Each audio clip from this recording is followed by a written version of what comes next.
sí. Koiki Media bring the work closer to your doorstep. Ìlú Ṣakí náà ni a wà báyìí níbi ọdún àjíǹde Jésù Kristi èyí tí gbogbo àgbáríjọpọ̀ onígbàgbọ́ ti ìlú Ṣakí tí wọ́n wà ní Galilee láti wá ṣe ìrántí àjíǹde Jésù Kristi. Koiki Media bring the work closer to your doorstep. Ìlú Ṣakí náà la wà báyìí. Gbogbo ẹ̀yin tí wọ́n jákèjádò àgbáńlá ayé afẹ́kẹ́ bá wa pín ètò yìí káàkiri gbogbo àgbáńlá ayé. Ìlú Ṣakí náà ni àwọn yìí.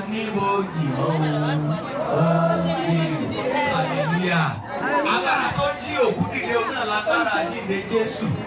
Agbára tó gbé Jésù dìde kúrò ní bòjì. Agbára tó lágbára ni. Agbára tí ò lè fi ilẹ̀ sínú bòjì. Òun lágbára àjíǹde. Agbára yìí náà ló jí òkú dìde. Ẹ mú gbà pé Jésù fúnra ara rẹ̀ sọ fún Màríà àti Màtá. Koiki Media bring it to your doorstep. Ní orí ìkọkànlá. Ìlú Ṣakí náà la wà báyìí ní àkókò yìí níbi àyájọ́ àjíǹde Jésù Kristi tí gbogbo àwọn ẹlẹ́sìn Kristẹni pátápátá tí ó sì ṣe ìsìn ọdún. Agbára àjíǹde, agbára tó ń jí òkú dìde, agbára yìí ló gbé Jésù dìde kúrò ní ipò òkú. Èkejì, number 2, agbára tó mú ìdènà kúrò nínú ìwé Máàkù kan náà orí 16 ẹsẹ̀ kejì sí ìkẹrin. Agbára tó mú ìdènà kúrò Matthew 28 verse 2, yes. Ní kùtùkùtù òwúrọ̀ ní ọjọ́ kìíní ọ̀sẹ̀ wọ́n wá sí ibojì nígbà tí oòrùn bẹ̀rẹ̀ sí là wọ́n sì bá ara wọn sọ àròyé wípé ta ni yóò yí òkúta kúrò ní ẹnu ibojì náà fún wa.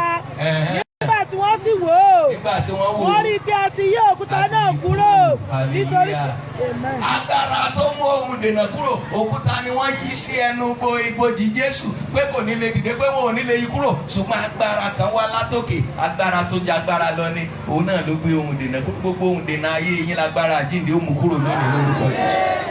Gbogbo ohun tó ń dè yín lọ́nà sí ibi gíga lónìí agbára àjíǹde ó mú kúrò lórúkọ Jésù. Agbára tó ń sòkú dálàyé ohun gbogbo tó ti dòkúnú ayé wa yóò sọ dálàyé yóò sì dára fún wa.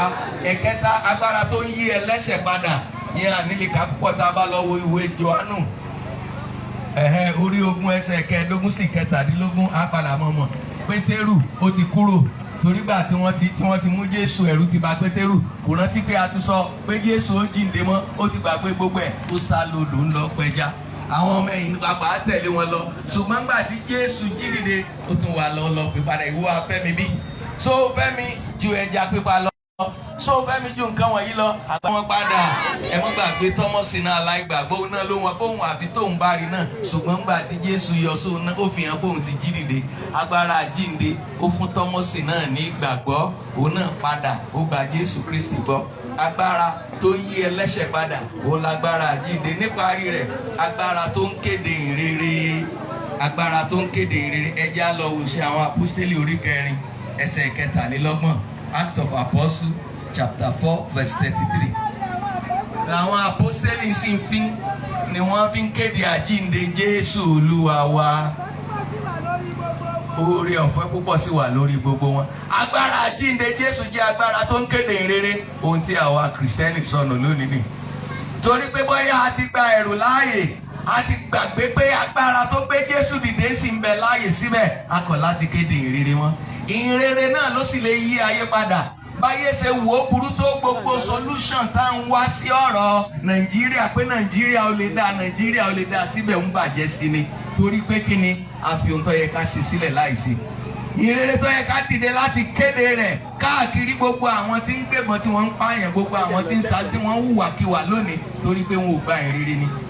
Tí a bá wàásù ìrere fún wọn tí wọ́n bá gbàgbọ́ wọn ó yí padà agbára tó ń yí ẹlẹ́ṣẹ̀ padà wà nínú ìrere bẹ́ẹ̀ náà lágbára tó ń kéde ìrere agbára àjíǹde Jésù ni tá a bá lè gbàdúrà tá a sì lè kéde ìrere Jésù Kristi pẹ̀lú agbára àjíǹde ìyanu ṣẹlẹ̀ ohun tí Kìrìsìtẹ́nì sọnù lónìí ni ohun tá a ti sọnù lónìí ẹ jẹ́ á padà sí ẹsẹ̀ ìgbàanì ká padà sí ìgbàgbọ́ àwọn bàbá wa káwa pẹ̀lú ọwọ́ aṣọ ìrere pẹ̀lú agbára àjíǹde ká lè yí ẹlẹ́ṣẹ̀ padà gbogbo ohun tá à ń lé káàkiri yẹn yóò tẹ̀ wá lọ́wọ́ torí agbára àjíǹde ti parí rẹ̀ àti parí rẹ̀ ní Káfárì. Jésù ti ṣẹ́gun pẹ̀lú àjíǹde rẹ̀. Agbára yẹn mọ́ gbàgbé náà ló yí òkúta sọnù ó mú ohun dènà kúrò. Agbára tó ń jí òkú dìde náà ni gbogbo ohun tó ti dòkú nú ayé wa bá a bá lè gbàgbọ́ nú agbára àjíǹde yóò jí dìde. Tá a bá lè gbẹ́kẹ̀lé Jésù gbogbo ohun dènà ní agbára àjíǹde yẹn yóò mú kúrò. Agbára tó ń yí ẹlẹ́ṣẹ̀ padà ní gbogbo àwọn tó jẹ́ ẹlẹ́ṣẹ̀ tí wọ́n ń gbógun ti wá tí wọ́n ń gbógun ti ìrere. Tá a bá lè kéde ìrere fún wọn gbogbo wọn náà wọ́n padà sílé pẹ̀lú agbára àjíǹde. Ẹ tẹríba ká gbàdúrà. A dúpẹ́ fún ọ̀rọ̀ rẹ tẹ́ ti rán jáde, gba ọpẹ́ wa. Alágbára ńlá wa ti ọ̀rọ̀ rẹ lẹ́yìn fún wa lórí ọ̀fẹ́ ká lè gbàgbọ́ nínú agbára àjíǹde rẹ pé níkẹyìn lórúkọ Jésù ká lè fi jọba ọ̀run rẹ ṣèrè jẹ́. A dúpẹ́ bàbá nítorí pé ẹ ti gbọ́ ní orúkọ Jésù Kristi Olúwa wa. Koiki Media bring it to your doorstep. Ìlú Ṣakí náà la wà báyìí níbi tí àwọn